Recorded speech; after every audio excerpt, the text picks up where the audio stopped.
दोस्तों, बहुत पहले मैंने एक वीडियो बनाया था जिसमें मैंने आपको दिखाया था how to prepare a list of FNO stocks. और एफएनओ स्टॉक का लिस्ट हमें क्यों चाहिए? Due to liquidity. ठीक है। एंड उसमें मैंने आपको एक चीज दिखाया था, वो था एडीएम। एडीएम मतलब एवरेज डेली मूवमेंट। तो कुछ दिन पहले एक सब्सक्राइबर फ्रेंड ने मुझे रिक्वेस्ट किया कि आप प्लीज बताइए ये एडीएम कैसे निकालें।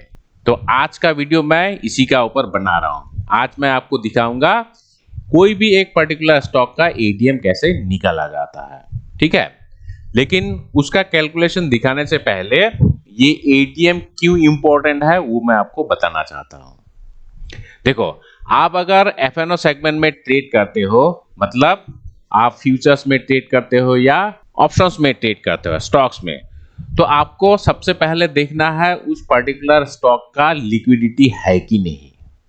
एंड दूसरा चीज आपको देखना होगा वॉलेटिलिटी। और ये लिक्विडिटी एंड वॉलेटिलिटी क्यों देखना है? लिक्विडिटी आपको बताता है आप अगर स्टॉक में एंट्री करते हो तो आसानी से उसमें आपको एंट्री मिल जाए और आसानी से आपको एग्जिट भी मिल जाए।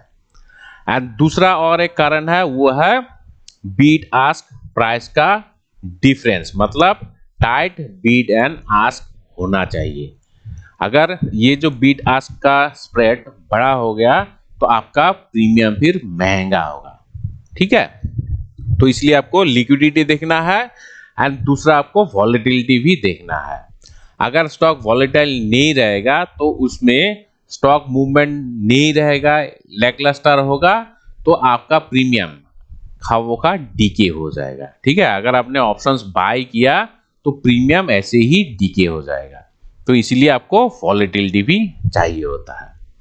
तो ये जो लिक्विडिटी है ये तो आप वॉल्यूम देख के पता कर सकते हो आसानी से। ये वॉलेटिलिटी के लिए आपको क्या देखना होगा? वो है एडीएम। ठीक है। तो ये एडीएम कैसे निकालना है वो आज मैं आपको दिखा देता हूं। तो एडीएम निकालने के लिए सबसे पहले आपको एनएसई का वेबसाइट में आना होगा। एनएसई का वेबसाइट में आके आप रिसोर्सेस में आओ, देन डेली मार्केट रिपोर्ट्स, यहां पर क्लिक कर दो। मार्केट का जो एक्टिविटी है अगले दिन का वो यहां पर मिल जाएगी, सारा रिपोर्ट यहां पर आपको मिलेगी। तो यहां पर आपको कौन सी फाइल डाउनलोड करनी है? ये वाली डेली वॉलेटिलिटी फाइल। तो इसको आप सिंपली यहां से डाउनलोड कर दो। ठीक है। तो किस स्टॉक का कितना वॉलेटिलिटी था वो यहां पर आपको मिल जाएगी। तो ये देखो 29 अगस्त का वॉलेटिलिटी फाइल हमें मिल गया। एंड यहां पर आपको ये वाली कॉलम देखनी है, जी कॉलम। यहां पर क्या लिखा है? Current day underlying daily volatility, मतलब 28 तारीख में 20 माइक्रोन स्टॉक जो है उसका वॉलेटिलिटी इतना था। और उसके साथ साथ आपको ये एफ वाली कॉलम भी देखना है। और ये एफ वाली कॉलम क्या कह रही है? Previous day underlying volatility. ठीक है। तो आपको दोनों कॉलम का एवरेज निकालना होगा। और ऐसा क्यों? क्योंकि सिर्फ एक दिन का वॉलेटिलिटी से आप किसी भी स्टॉक का वॉलेटिलिटी पता नहीं कर सकते। मिनिमम आप 2 दिन का वॉलेटिलिटी देखो। किसी भी कारण एक स्टॉक में सडनली वॉलेटिलिटी आ सकता है, इसका मतलब ये नहीं कि डेली उस स्टॉक में वॉलेटिलिटी रहेगा। ठीक है। इसलिए हम लोग मिनिमम 2 दिन का एवरेज लेंगे। और एवरेज कैसे लेंगे? सिंपली दोनों को ऐड कर दो और डिवाइडेड बाय 2 कर दो। बहुत ही सिंपल है कि नहीं? तो इसको मैं फटाफट ऐड कर देता हूं और इसको मैं डिवाइडेड बाय 2 कर देता हूं और ये मैं नीचे तक खींच दूंगा। तो फटाफट मैं ये करके आपको फिर रिजल्ट दिखा देता हूं। ओके, हमें एवरेज वॉलेटिलिटी मिल गया। एंड यहां पर आपको और एक चीज करनी है, वो है ये जो स्क्रिप्ट नंबर है, ये वाली स्टॉक्स को आपको डिलीट करना होगा क्योंकि इसमें हम लोग ट्रेड नहीं करेंगे। ठीक है। तो इसको भी मैं फटाफट डिलीट कर देता हूं।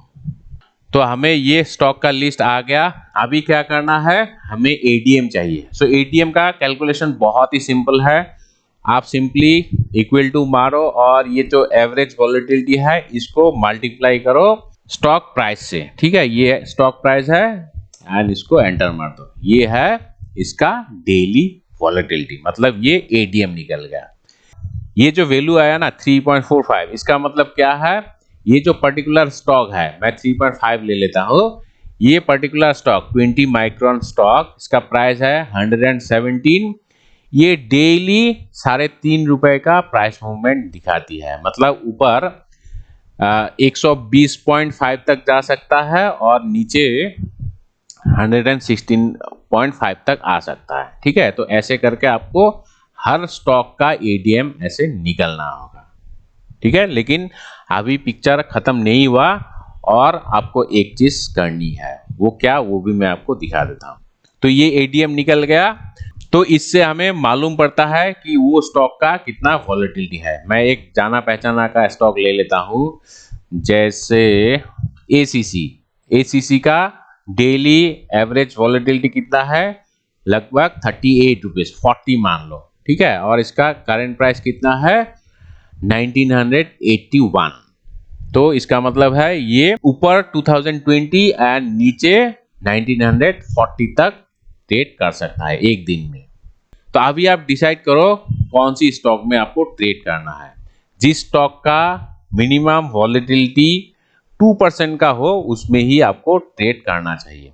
जैसे ये लिस्ट मैंने आपको दिखाया, तो यहाँ पर अगर आप परसेंटेज में निकालोगे वॉलेटिलिटी का, वो कैसे निकालोगे, दिस डिवाइडेड बाय प्राइस करना होगा एंड इसको आप मल्टीप्लाई बाय 100 भी करना होगा। तो ये आया 1.4, मतलब रिलायंस इंडस्ट्रीज का डेली वॉलेटिलिटी है 1.4%। ठीक है, तो यहाँ पर आप किस स्टॉक में ट्रेड करोगे जिसका वॉलेटिलिटी मिनिमम 2% का है। ठीक है, तो उसके लिए आपको यहाँ पर सिंपली अरेंज करना होगा स्मॉलेस्ट टू लार्जेस्ट। तो ये जैसे टेक महिंद्रा है, एचडीएफसी बैंक, एचसीएल टेक, ये सारा स्टॉक में बहुत कम वॉलेटिलिटी रहता है। इसमें अगर आप ऑप्शंस बाय करोगे तो आप फिर पछताओगे, क्योंकि आपका प्रीमियम वैसे ही डीके हो जाएगा। तो आपको क्या देखना है, जिसका वॉलेटिलिटी 2% से ज्यादा हो, जैसे स्टेट बैंक ऑफ इंडिया है, आईटीसी है, भारतीय एयरटेल, ये सारा स्टॉक का वॉलेटिलिटी आप देखो। टाटा मोटर्स, जी एंटरप्राइज, ये सब का वॉलेटिलिटी मोर देन 3 है। तो ऐसा, खैर ये जी एंटरप्राइज तो अभी नहीं है डेरिवेटिव में, तो ऐसा स्टॉक में आपको डेरिवेटिव सेगमेंट में ट्रेड करना चाहिए। ठीक है, तो डेरिवेटिव में ट्रेड करने के लिए आपको एडीएम देखना होगा एंड उसका वॉल्यूम देखना होगा। So this is how you can calculate ADM from this data sheet. ठीक है, तो मैं आशा करता हूँ ये वीडियो आपको इन्फॉर्मेटिव लगा। अगर वीडियो अच्छा लगा प्लीज इसको लाइक और शेयर करना और हम लोग का चैनल अपडेट्स को जरूर सब्सक्राइब करना। Thank you.